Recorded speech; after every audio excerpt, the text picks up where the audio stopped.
je vais partager avec toi qui me regarde 4 attitudes clés, vraiment clés qu'il faut observer si tu veux réussir ton business de pressing. Et d'ailleurs, n'importe quel business que tu veux créer afin de générer des revenus. Bienvenue sur la chaîne Les Petits Médias qui rapportent, c'est Coach Willy, vous me connaissez, hein?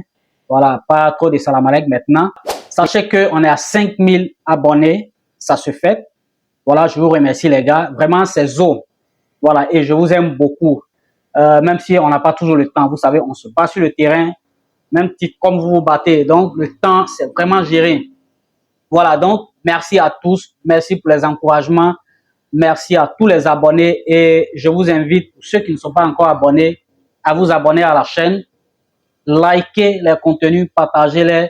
Voilà, envoyez-les vers tous ceux qui pourraient être intéressés à ce qu'on fait. Voilà, aujourd'hui, on en a besoin. Le travail, là, on doit le créer. On ne va pas attendre que quelqu'un vienne nous donner du travail. Ça ne sera pas possible.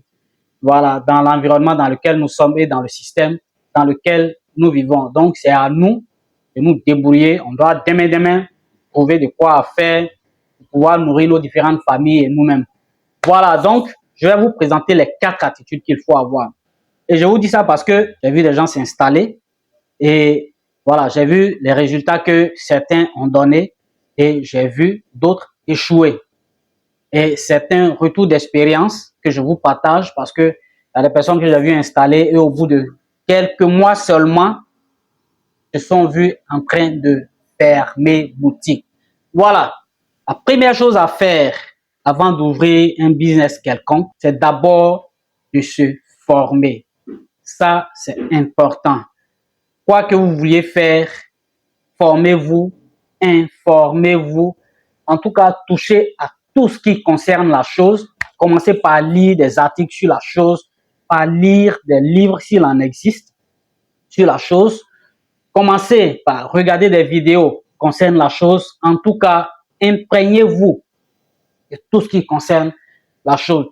Dès lors que vous envisagez faire quelque chose, commencez par vous intéresser à la chose, faites des recherches sur la chose. Moi, je vous dis aujourd'hui là, vous avez une époque qui est vraiment en or. Rien qu'un téléphone portable, rien que ça peut vous fournir tout ce dont vous avez besoin. En tout cas, en grande partie, ce dont vous avez besoin.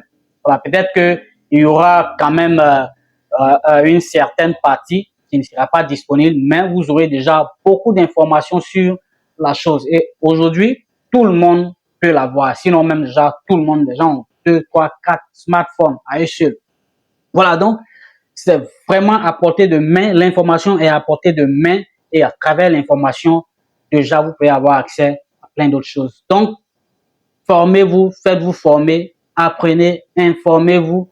Et je crois que, voilà, quand cela est fait, dans une certaine mesure, vous êtes prêt à faire ce que vous voulez faire. Ça, c'est la première chose. Et c'est très important.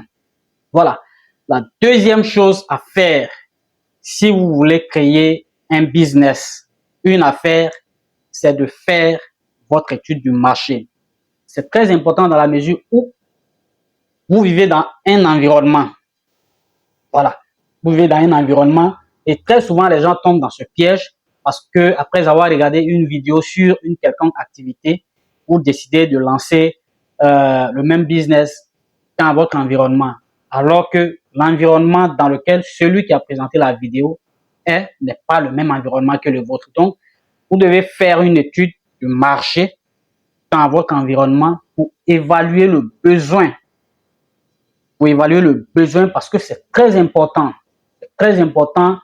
Et voilà, souvent, ça rattrape les personnes qui n'ont pas fait ce travail-là. Ça va vous rattraper toujours quand vous n'avez pas fait ce travail parce que vous risquez de faire un faux investissement si vous n'avez pas fait une bonne étude de votre marché.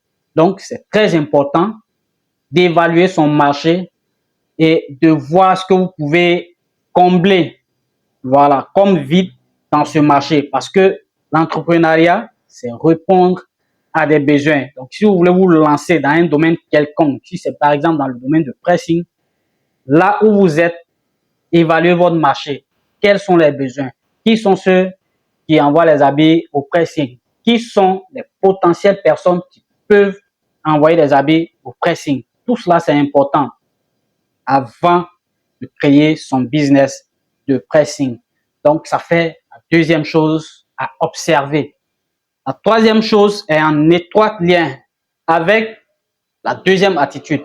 Il faut évaluer l'investissement qu'on veut faire. Parce que ça ne sert à rien de faire un investissement, par exemple, de quelqu'un qui est aux deux plateaux, de le faire dans un quartier d'une ville de l'intérieur, par exemple à Man ou à Guiglo, ou voilà, je ne sais pas. Donc, faites très attention quand vous voulez investir. Quand vous voulez investir, faites très attention. Prenez votre environnement en compte. C'est très important. Voilà, cela vous permet de bien mesurer l'argent que vous allez investir. C'est bien, vous pouvez avoir beaucoup d'argent. Ça, c'est possible. Mais ce n'est pas parce que vous avez beaucoup d'argent que vous allez investir massivement dans une petite localité. Dans le cas du pressing, par exemple, ça ne va pas prendre parce que ce sera beaucoup plus d'investissement par rapport à un marché qui est faible. Donc, évaluez votre investissement et là, déjà, la seconde attitude vous permet en même temps de faire ce travail-là. Voilà, d'évaluer votre marché et ça vous permet d'évaluer votre investissement. Très bien. Ça, c'est donc troisième attitude qu'il faut observer. C'est des trucs, quand on vous dit comme ça paraît peut-être facile.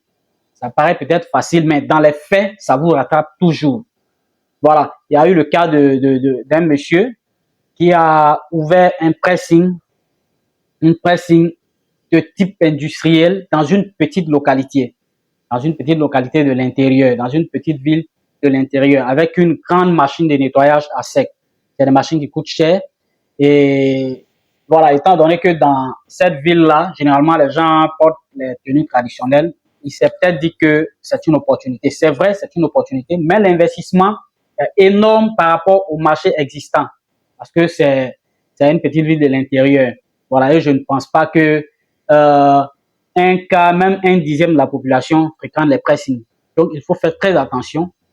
Ça aurait été mieux d'évaluer le marché, de considérer son investissement et puis d'aller petit à petit. Et pour la quatrième attitude qu'il faut observer, bien évidemment, après que vous ayez vous ayez fait former, que vous avez fait votre étude de marché, que vous ayez évalué voilà, votre marché et que vous ayez investi, il va vous falloir vous battre pour avoir votre part du marché parce que vous n'êtes pas le seul sur le marché. Il faut se battre pour avoir son marché. On ne vous a jamais dit que dès que vous commencez un business, que ça sera comme sur des roulettes. C'est faux. Ça ne marche pas comme ça et ça n'a jamais marché comme ça. Dès le début, vous allez rencontrer des difficultés. Vous vous dites peut-être que dès que vous commencez, parce que vous avez mis de l'argent, vous avez fait votre pressing bien chic, bien joli, c'est fini. Les gens vont courir pour venir derrière vous. Détrompez-vous. Il va falloir vous battre. C'est en ce moment même que vous allez vous battre comme vous ne vous êtes jamais battu. Voilà. Et c'est le seul gage de succès pour vous. Si vous voulez tester n'importe quelle entreprise, vous allez rencontrer cette période-là où vous allez devoir vous battre, vous allez devoir vous surpasser, vous allez faire des nuits blanches. En tout cas, si vous voulez réussir, voilà. Sinon, si vous ne voulez pas réussir, vous allez vous asseoir pour regarder. Et puis, quand les gens ne vont pas venir, les clients ne seront pas au rendez-vous, vous allez fermer tout simplement. Bon, peut-être parce que vous avez une autre source de revenus, voilà, qui va vous permettre de vivre sans l'investissement que vous venez de faire. Mais quand vous avez le dos au mur, vous êtes obligé de vous battre. Ceux qui ont réussi savent de quoi je parle. Merci déjà pour tous ceux qui sont abonnés à la chaîne. Ça m'encourage à continuer à faire du contenu. Merci à tous ceux qui regardent les vidéos. Voilà, abonnez-vous, likez les contenus que je partage et puis n'hésitez pas à les partager à toute personne qui soit intéressée à ce que nous faisons.